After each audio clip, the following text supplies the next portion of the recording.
Por causa da falta de perdão, desentendimentos acontecem todos os dias, brigas, separações e mágoas. O perdão só existe porque todos nós podemos cometer erros, e sem ele, seria impossível mantermos relacionamentos saudáveis com as pessoas. No entanto, apesar de ser tão importante, perdoar não é nada fácil, principalmente para quem não sabe o que a palavra de Deus diz. Por isso eu vou te mostrar 7 verdades bíblicas sobre o perdão. Em um primeiro momento, elas podem te confrontar, mas depois elas vão te direcionar para você fazer o que é certo. Mas antes disso, já deixa o seu like, se inscreva aqui no meu canal e ative o sininho para você ser avisado pelo YouTube assim que eu colocar o próximo vídeo, tá bom? Então vamos lá. A primeira verdade: perdão não é uma opção. É muito comum escolhermos o que vamos perdoar, baseados naquilo que acreditamos ser perdoável ou não. Por exemplo, algumas pessoas acreditam que quando alguém comete o mesmo erro mais de uma vez, não merece ser perdoada. Mas a Bíblia nos mostra que perdoar não é uma opção, mas uma ordem de Deus. Veja o que Jesus disse: tomem cuidado, se o seu irmão pecar, repreenda-o, e se ele se arrepender, perdoe-lhe. Se pecar contra você 7 vezes no dia, e 7 vezes voltar a você e disser, estou arrependido, perdoe-lhe. A segunda verdade: perdão não é um sentimento. Sentir vontade de perdoar é muito bom, mas a verdade é que quase nunca isso acontece, não é mesmo? Se analisarmos os nossos sentimentos, encontraremos raiva, mágoa e o desejo de vingança em nosso coração. Por isso a Bíblia nos mostra que o perdão não deve ser fruto da emoção, e sim da razão. É claro que o sentimento pode estar envolvido no ato de perdoar, mas se não estiver, a razão tem que prevalecer. Quando Pedro perguntou a Jesus sobre o quanto devemos perdoar, ele deu uma resposta impactante. Veja o que está escrito. Então Pedro aproximou-se de Jesus e perguntou: Senhor, quantas vezes deverei perdoar ao meu irmão quando ele pecar contra mim? Até 7 vezes? Jesus respondeu: Eu lhe digo, não até 7, mas até 70 vezes 7. Nós só conseguiremos cumprir esse mandamento se tivermos uma vontade racional de perdoar e de agradar a Deus. Se formos levados pela emoção, não conseguiremos perdoar nenhuma vez, quanto menos 70 vezes 7. Terceira verdade: perdão fingido não é perdão. Muitas pessoas fingem que perdoaram só para se consertarem com a outra pessoa. Eu mesmo já fingi ter perdoado uma pessoa só porque eu precisava continuar convivendo com ela. Mas depois de um tempo, Deus me mostrou que eu ainda não tinha perdoado, porque não era algo verdadeiro, vindo do meu coração. Então eu chamei aquela pessoa e liberei o meu perdão com sinceridade. Então fique atento, se você está sempre criticando e apontando os erros do outro, este é um sinal de que você ainda não perdoou esta pessoa. A quarta verdade: perdoar não é esquecer. Eu conheço muitas pessoas que, por se lembrarem do que aconteceu, acham que ainda não perdoaram. Mas se basearmos nisso, nunca conseguiremos perdoar alguém. Porque quando somos agredidos ou ofendidos de alguma forma, o nosso cérebro guarda aquelas informações tão intensamente que dificilmente nos esqueceremos um dia. Então, quando você perdoa, não significa que você se esqueceu do que o outro fez com você, mas sim de que você não leva mais em conta. Quem perdoa se lembra até mesmo de detalhes, mas também se lembra que já perdoou e isso traz paz ao seu coração. Veja o que Deus disse ao povo de Israel: Eu lhes perdoarei a maldade e não me lembrarei mais dos seus pecados. Essa passagem diz que Deus não se lembrará mais dos pecados daquele povo. Mas eu te pergunto, será que o Deus Todo-Poderoso pode se esquecer de alguma coisa? É claro que não, Ele sabe de tudo. Com isso, o texto mostra que Deus não os culpa mais pelos pecados confessados, pois Ele já os perdoou. Ou seja, Ele não leva mais em conta o que fizeram de errado. A quinta verdade: Deus não aprova a falta de perdão. Mesmo diante de tudo isso que eu citei, há muitas pessoas que ainda não estão dispostas a perdoar. O problema é que essa decisão coloca essas pessoas diante do julgamento de Deus. Veja o que Jesus disse: Se perdoarem as ofensas uns dos outros, o Pai Celestial também lhes perdoará. Mas se não perdoarem uns aos outros, o Pai Celestial não lhes perdoará as ofensas. Eu sei que pode parecer terrível, mas Deus não perdoa aqueles que não querem perdoar, pois Ele demonstrou o maior ato de perdão ao enviar o seu Filho para sofrer e morrer na cruz por nós, mesmo nós sendo tão pecadores. Por isso, a falta de perdão pode trazer muitas coisas ruins. Ela nos leva para longe da presença do Senhor e abre brechas para que o inimigo atue em nossas vidas. Veja o que está escrito em Hebreus capítulo 12. Esforcem-se para viver em paz com todos e para serem santos. Sem santidade ninguém verá o Senhor.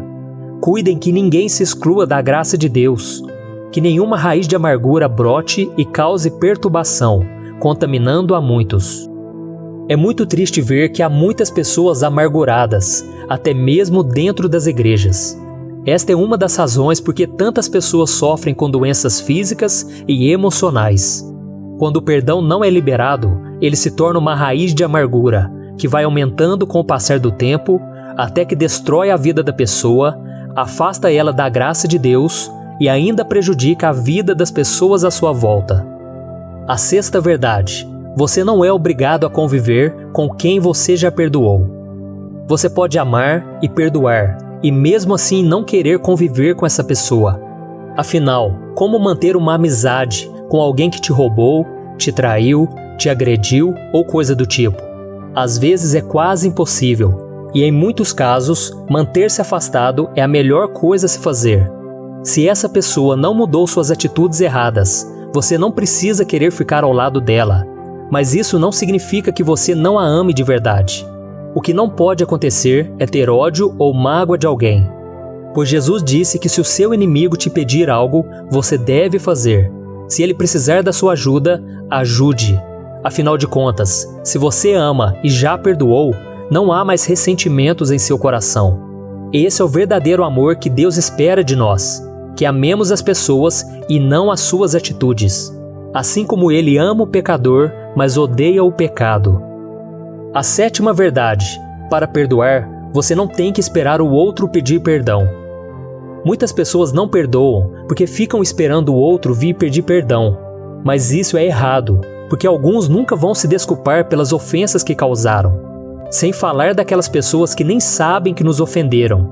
Lembre-se do exemplo de Jesus na cruz. Antes de morrer, ele olhou para o céu e pediu para que Deus perdoasse aquelas pessoas que estavam tirando a sua vida. Aqueles homens que condenaram a Cristo e o feriram não estavam nem um pouco arrependidos. E mesmo assim, Jesus não guardou mágoa e ainda orou para que eles recebessem o perdão. Então saiba que você pode perdoar o outro, mesmo quando não souber se ele está arrependido ou não. Isso não depende dele, depende apenas de você. Diante dessas 7 verdades sobre o perdão, não resta dúvidas de que perdoar é necessário. É o melhor caminho a seguir, por mais que seja difícil e que fira o nosso orgulho. Muitas vezes não perdoamos porque achamos que somos melhores que os outros. Mas devemos nos lembrar que nós também temos defeitos e pecamos. E mesmo assim, Deus sempre nos dá uma nova chance. Eu sei que é mais fácil falar do que praticar, mas com a ajuda de Deus, você vai conseguir. Amém?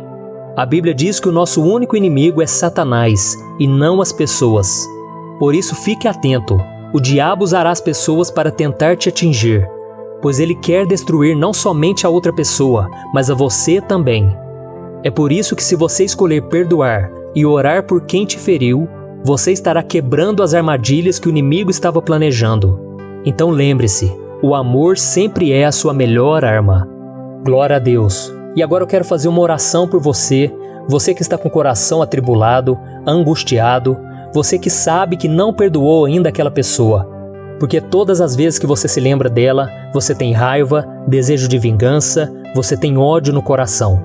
Então nós vamos orar agora, e você vai liberar o perdão. Você vai dizer em voz alta: fulano, eu te perdoo, em nome de Jesus. Você vai tomar essa decisão pela fé, e não espere que os seus sentimentos mudem, porque pode demorar um tempo para as feridas cicatrizarem. Mas saiba que se você tomar a decisão de obedecer ao Senhor hoje, com o tempo as suas emoções serão curadas. Amém? Então feche os seus olhos e vamos orar. Senhor, meu Deus e meu Pai, eu coloco diante da Tua presença, Senhor, a vida dessa pessoa que está amargurada, está com sentimento de ódio, de raiva, porque ela foi ferida, meu Pai. Quantas pessoas agora foram traídas, estão decepcionadas, frustradas com o ser humano. Ó Senhor, tenha misericórdia, meu Pai, e não deixe que o mal contamine o nosso coração. Livra-nos do mal, Senhor, de todo sentimento negativo, de todo sentimento que não seja o amor e o perdão. E nesse momento, meu Pai, nós liberamos o perdão sobre esta pessoa. Esta pessoa, meu Pai, não sabe o que faz. Essa pessoa tem prejudicado não somente a nós, mas a tantas outras à sua volta. Oh, meu Pai, tem misericórdia dessa vida, assim como o Senhor tem misericórdia de nós todos os dias. E assim como o Senhor nos perdoa, nós estamos agora perdoando as ofensas daquelas pessoas. Em nome de Jesus, meu Pai, tenha misericórdia, abra os olhos espirituais desse marido, meu Pai, dessa esposa, desse filho rebelde, de tantos, meu Pai, que estão no pecado, que estão longe dos teus caminhos e que têm contaminado a muitos porque eles se afastaram da graça do Senhor. Oh, meu Pai, libera, Senhor, da Tua misericórdia, da Tua graça. E assim como o Senhor mudou a nossa vida um dia, mude a vida dessas pessoas, meu Pai. Não deixe que elas sofram mais, Senhor. Não deixe que elas sofram as consequências, porque o inimigo tem tentado roubar a sua vida. O inimigo tem tentado destruir. Oh, meu Pai, mas coloca a Tua mão, Senhor. Visite essa pessoa onde ela está e derrama da Tua graça, do Teu perdão, meu Pai. Nós estamos liberando ela em nosso coração e não guardaremos mais mágoa, não guardaremos mais rancor e a partir de hoje vamos orar por elas. Para isso, Senhor, te pedimos a graça e a unção do Espírito Santo e perdoar as suas falhas. Em nome de Jesus que eu oro e te agradeço. Amém. Se você gostou e acha essa mensagem válida, por favor, compartilhe ela, curta e deixe aí nos comentários o que você pensa ou sente sobre esse vídeo. Se inscreva para acompanhar meus próximos vídeos. Queridos amigos, até a próxima!